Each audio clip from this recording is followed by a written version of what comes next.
ప్రభునందు ప్రియమైన జేహోజర్లు spiritual ప్రియేటివ్ members అందరికీ నా హృదయపూర్వక వందనాలండి. ఇది మీకు ఏర్పాటు చేయబడిన వాక్య భాగము యోహాను సువార్త 20 అధ్యాయము 21 వచనం చదువుదాము. దయచేసి వాక్యంలోకి వెళ్దాం. చిన్న బిడ్డలు చదవండి. అప్పుడు యేసు మరలా, మీకు సమాధానం కలుగును గాక. తండ్రి నన్ను పంపిన ప్రకారము నేనును మిమ్మల్ని పంపుచున్నానని వారితో చెప్పాను. చాలండి. స్తోత్రం స్తోత్రం స్తోత్రం. పరిశుద్ధుడు పరిశుద్ధుడు పరిశుద్ధుడు సర్వభూలోకమును సృజించదని న్యాయంతోనూ పరిపాలించుచు కొని ఏర్పడుచున్న మా ఘనమైన యేసయ్య, మీ ఘనమైన పాదములకు లెక్కించలేని వందనములు స్తోత్రములు చెల్లించుకుంటున్నాను తండ్రి. సర్వశక్తి గల దేవుడిగా మీరున్నారు. ఏమి ఇచ్చినా కూడా మీరు రుణం తీర్చలేని ప్రభావ. వాక్యం ఇచ్చిన ప్రతి ఒక్క బిడ్డను నూరంతలుగా దీవించి ఆశీర్వదించండి. వాక్యానుసారమైన జీవితాన్ని మేము జీవించలాగా మీ కృపా కాపుదలను మా అందరికీ ఉంచి నడిపించి మీరే మేము పొందుకుంటారని మా కొరకు సులువులో ప్రాణం పెట్టి తిరిగి లేచిన యేసయ్య పరిశుద్ధంగా ఉన్న మిక్కిలి వినయంతో బ్రతిమలాడి వేడుకొంటున్నాం మా పరమ తండ్రి. ఆమేన్. ప్రభునందు ప్రియమైన సహోదరి సహోదరులారా, మరొకసారి నా హృదయపూర్వకంగా తెలియజేస్తున్నానండి. ఇప్పుడు యేసుక్రీస్తు ప్రభువారు పునరుద్ధాన ఆదివారం మనకి ఇచ్చి ఇప్పుడు 2వ వారంలో మనం ప్రవేశించి ఉన్నామండి. అయితే ఇక్కడ యేసుక్రీస్తు ప్రభువారు ఆయన శిష్యులకి తను తాను కనపరుచుకోవడం మనం చూస్తున్నామండి. ఇక్కడ ఏంటంటే యేసుక్రీస్తు ప్రభువారు శిష్యులు ఒక మూసి ఉన్న గదిలో వాళ్ళందరూ కూడా ఎంతో భయంతో గడుపుతున్న సందర్భంలో యేసుక్రీస్తు ప్రభువారు వారి మధ్యలో నిలిచి మీకు సమాధానం కలుగును గాక అని వాళ్ళతో చెప్పడం జరిగిందండి. చెప్పిన తర్వాత చెప్పి వాళ్ళ మీదకి ఆయన పరిశుద్ధాత్మను ఊదారనమాట. ఊదినప్పుడు వాళ్ళందరూ కూడా పరిశుద్ధాత్మను పొందుకున్నారండి.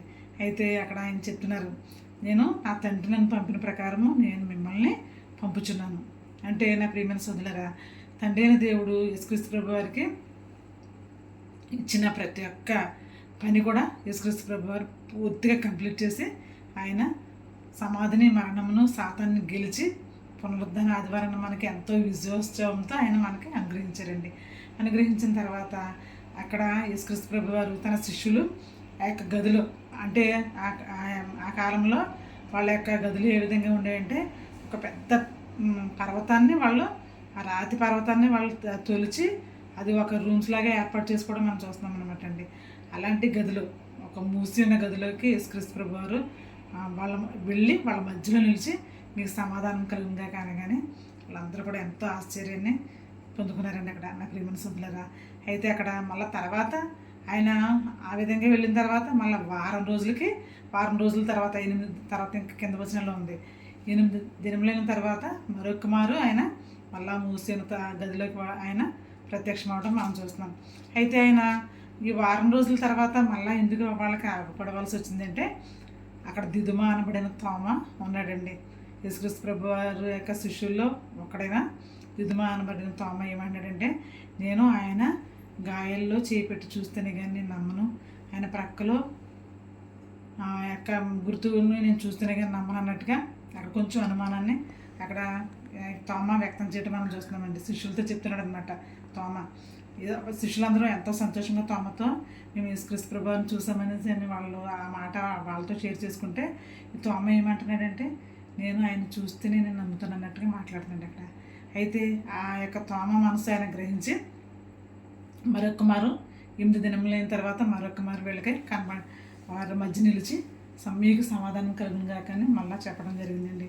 అయితే యేసుక్రీస్తు ప్రభువారు అంటున్నారు, తోమ చూడు, నా గాయాలు చూడు ఏ విధంగా ఉన్నాయో, తర్వాత నా ప్రక్కలో బల్లిం పొట్టు చూడు అనేసని తోమతో నీ చేయి ఇక్కడ ఉంచి చూడని అన్నప్పుడు, నా ప్రభువా నా దేవా అని ఎంతో పశ్చాత్తాప హృదయంతో తోమ అక్కడ ఒప్పుకోవడం మనం చూస్తామండి. అయితే నా ప్రియమైన సహోదరులారా, తోమ యేసుక్రీస్తు ప్రభువారి యొక్క శిష్యులందరూ 11 మంది శిష్యులు కూడా ప్రపంచం నలుమూలలకి వాళ్ళు వెళ్ళి దేవుని యొక్క సువార్తను వాళ్ళు ప్రకటించడం మనం చూస్తామండి. అయితే ఈ దుమానబడిన తోమ మద్రాసు ప్రాంతానికి వచ్చి హతసాక్షిగా అక్కడ చాలా చక్కటి సేవను ఆయన చేసి హతసాక్షిగా చనిపోవడం మనం చూస్తున్నాం ప్రియమైన సోదరులారా.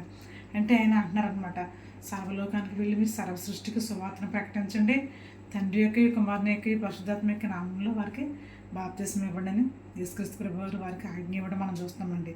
నేను ఏ విధంగా అయితే మిమ్మల్ని రక్షించానో, ఏ విధంగా అయితే మీకు ఈ విధమైన సేవ నేను చేశానో, అట్టి రీతిగానే మీరు కూడా వెళ్ళి సర్వలోకానికి వెళ్ళి సర్వ సృష్టికి సువార్తను ప్రకటించమని యేసుక్రీస్తు ప్రభువారు వారికి ఆజ్ఞ ఇవ్వడం మనం చూస్తామండి. ఆయన మళ్ళీ అంటున్నారు, మీరు భూమి మీద దేన్నైతే బంధిస్తారో అది బంధింపబడుతుంది. మీరు ఎవరిని క్షమిస్తారో వారు క్షమింపబడతారు. ఏమండి, ఎవరిని ఆశీర్వదిస్తారో వాళ్ళు ఆశీర్వదింపబడతారు అని గొప్ప వాగ్దానాన్ని, గొప్ప శక్తిని శిష్యులకి ఇవ్వడం మనం చూస్తున్నామండి. ఆయన పరిశుద్ధాత్మ శక్తిని మనం ఉదగానే వాళ్ళందరూ కూడా పరిశుద్ధాత్మ పూర్ణులుగా అనేకమైన సూచక్రియలు, మహత్కార్యాలు చేశారండి. తండ్రి అయిన దేవుడు తనకిచ్చిన ప్రతి ఒక్క పనిని కూడా యేసుక్రీస్తు ప్రభువు పూర్తిగా కంప్లీట్ చేసిన తర్వాత ఈ మాట అనగల కెపాసిటీని అయినా సంపాదించారండి నా ప్రియమైన సోదరులారా. అట్టి రీతిగానే వీరి మీదకి పరిశుద్ధాత్మను ఊదగానే వాళ్ళు కూడా అనేకమైన సూచక్రియలు చేశారండి నా ప్రియమైన సోదరులారా. తర్వాత యేసుక్రీస్తు ప్రభువు వారు తిరిగి లేచిన తర్వాత కూడా శిష్యుల దగ్గర అనేకమైన సూచక్రియలు చేశారండి, అనేకమైన మహత్కార్యాలు చేశారు. అప్పుడు ఈ యొక్క యోహాను సువార్త 20 అధ్యాయము 21, 20, 23, 24, 25 వచనాల్లో ఉందన్నమాట. ఏమంటే ఆయన అనేకమైన సూచక్రియలు చేశారు. చేసింది ఈ యొక్క గ్రంథంలో రాస్తే ఈ గ్రంథమే సరిపోదన్నట్టుగా అక్కడ రాయబడిందండి నా ప్రియమైన సోదరులారా. అంటే దేవుని యొక్క ప్రేమను మనం కలిగి ఉన్నప్పుడు మనం చాలా ప్రేయర్ఫుల్గా ఉండి మన యొక్క పరిస్థితిని మనం ఇప్పుడు కూడా పరీక్షించుకుంటూ దేవుని యొక్క కృపతో మనం భద్రపరచబడి ఈ వాక్యానుసారమైన జీవితాన్ని జీవించాలనే శక్తి, ఆశ మనకి ఎప్పుడైతే ఉందో దేవుడు తప్పకుండా మనల్ని ఆ మార్గం కూడా పరిశుద్ధులుగా, నిందారహితులుగా, నీతిమంతులుగా అయినా మనల్ని జీవింపచేసేవారిగా ఉన్నారండి. మనం కూడా అనేకమైన సూచక్రియలు, అంటే ఎవరైతే అవసరంలో ఉన్నారో వారి కొరకు మనం ప్రార్థన చేసినప్పుడు తప్పకుండా దేవుడు మన ప్రార్థన ఆలకిస్తారు. ఆలకించి వారికి ఉన్న ప్రతి ఒక్క సమస్య నుంచి వాళ్ళు విడుదల పొందటం మనం చూస్తామండి నా ప్రియమైన సోదరులారా.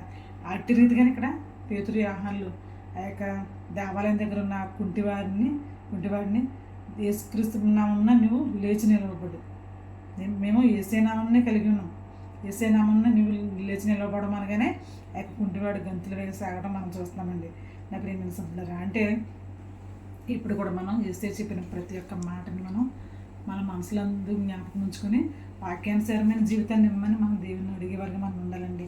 అందుకే ఇక్కడ యేసుక్రీస్తు ప్రభువు వారు అంటున్నారు, వాళ్ళ మీదకి ఆదరణకర్త ఆయన అంటున్నారు, యెరూషలేము స్త్రీలారా, యెరూషలేము యొక్క ప్రజలారా, మీరు ఏంటో చూస్తున్నారో ఆ రోడ్డుమతున్న సందర్భంలో నేను ఏ రీతిగా అయితే వెళ్తున్నానో ఆ రీతిగా తిరిగి మళ్ళీ మీ దగ్గరికి వస్తాను, వచ్చి తప్పకుండా నేను వాని క్రియలను బట్టి ప్రతి వానికి నేను జీతం ఇస్తానని చెప్తున్నారు. మన మాటలు ఇప్పుడు కూడా కొద్దిగా ఉండాలంటే అండి, ఇప్పుడు కూడా ఆచితూచి మాట్లాడే పరిస్థితి మన దగ్గర ఉండాలి. విస్తారమైన మాటల దోషం ఉండక మానదు. అంటే చాలామంది తెలియక నోటితో ఎన్నో పాపాలు, ఆ యొక్క నోటి మాటతో ఎన్నో పాపాలు చేస్తూ ఉంటున్నారండి నా ప్రియమైన సోదరులారా. ప్రతిదీ కూడా చాలా కంట్రోల్గా మనం మాట్లాడేవారుగా ఉండాలండి. సామెతల్లో చెప్తున్నాడు, యెహోవా యందు భయభక్తులు గలవారు ఈ విధంగా ఆశీర్వదింపబడతారు. కీర్తనకారుడు కూడా చెప్తున్నాడు 127 దావీదు కీర్తనలో, యెహోవా యందు 128 దావీదు కీర్తనలో, యెహోవా యందు భయభక్తులు కలిగిన వారు ఈ విధంగా ఆశీర్వదింపబడతారు. ఇప్పుడు కూడా దేవుని పట్ల మనం భయం, భక్తి ఎప్పుడైతే కలిగి ఉన్నామో దేవుడు మనల్ని ఆస్వాదించే దేవుడిగా ఉన్నారండి. అంటే ఇప్పుడు కూడా మనం వాక్యానుసారమైన జీవితాన్ని జీవించేవారుగానే మనం ఉండాలంటే మనం ఏం చేయాలంటే నిత్యము ప్రార్థనతో మన యొక్క జీవితాన్ని మనం కట్టుకునేవారుగా మనం ఉండాలండి నా ప్రియమైన సోదరులారా. ఎదుటి వారికి ఏ విధంగా కూడా మాటల చేత, క్రియల చేత ఏ విధమైన మా శోధనని వాళ్ళకి కలిగించకుండా ఎప్పుడు కూడా ప్రార్థనాపూర్వకమైన జీవితాన్ని మనం కలిగి ఉండేవారుగా మనం ఉండాలండి. చూడండి, ఇక్కడ యేసుక్రీస్తు ప్రభువు వారు మన కొరకు భయంకరమైన సిలువ మరణం అనుభవించిన తర్వాత వాళ్ళ తోమ ఎంత ఇక్కడ ఫూలిష్గా మాట్లాడుతున్నాడండి. ఆయన గాయాల్లో నేను చేయి పెట్టి చూస్తున్నా తప్ప నేను, అంటే ఆ గాయాలు అసలు మామూలుగా యేసుక్రీస్తు ప్రభువు వారు మృత్యుంజయుడు తిరిగి లేచిన తర్వాత ఆయన మహిమ శరీరంతో ఉన్నారండి. కానీ ఆయన నిజమైన మానవుడిగా అప్పుడు లేడు, మహిమ శరీరంతో ఉన్నాడు. అయినప్పుడు కూడా ఆయన గాయాల్లో చేయి పెడితే కనుక ఖచ్చితంగా కొంచెం నొప్పి అనేది వస్తుంది. కానీ ఇక్కడ తోమ అంటున్నాడు అనమాట, ఆ గాయాల్లో వేలు పెడితే నేను చూస్తేనే కానీ నమ్మనేసి అంటున్నాడు. అయితే యేసుక్రీస్తు ప్రభువు ఇదిగో తోమ చూడు, గాయాలు చూడని చూపించినప్పుడు నా ప్రభువా, నా దేవా అని ఎంతో పశ్చాత్తాపాన్ని పొందుకోవడం మనం చూస్తున్నామండి. నా ప్రియమైన సహోదరులకు మనం కూడా చాలా విషయాలు మనం దేవుని యొక్క వాక్యాన్ని వ్యతిరేకంగా మనం ప్రవర్తించేవారుగా మనం ఉంటామండి. ఎప్పుడైతే మనం మనసులో ఆ విధంగా లోకం వైపు తిరుగుతాయో అప్పుడు మనం తప్పకుండా తోమ లాంటి పరిస్థితిని మనం కూడా కలిగి ఉంటామండి. యేసుక్రీస్తు ప్రభువు వారు మనకి ఇచ్చిన యొక్క గొప్ప రక్షణ భాగ్యాన్ని మనం దుర్వినియోగం చేసుకునేవారిగానే మనం ఉంటామన్నమాట. అందుకని ప్రతిసారి కూడా మనం ప్రార్థన విజ్ఞాపనలతో మన జీవితం గడిపేవారిగా ఉండాలి. ఇప్పుడు కూడా ఈ యొక్క వాక్యాన్ని చేతపట్టుకుని వాక్యంతో ఇప్పుడు కూడా మనం ప్రకటన గ్రంథంలో చెప్తున్నారు, ఈ పెద్దలు తమ యొక్క గొర్రెపిల్ల రక్తంలో వారి యొక్క వస్త్రాలని ఉతుక్కొని శుభ్రం చేసుకునేవారు. అంటే ఇప్పుడు కూడా మనం ప్రభు బలలో మనం పంచుకుంటున్నాం.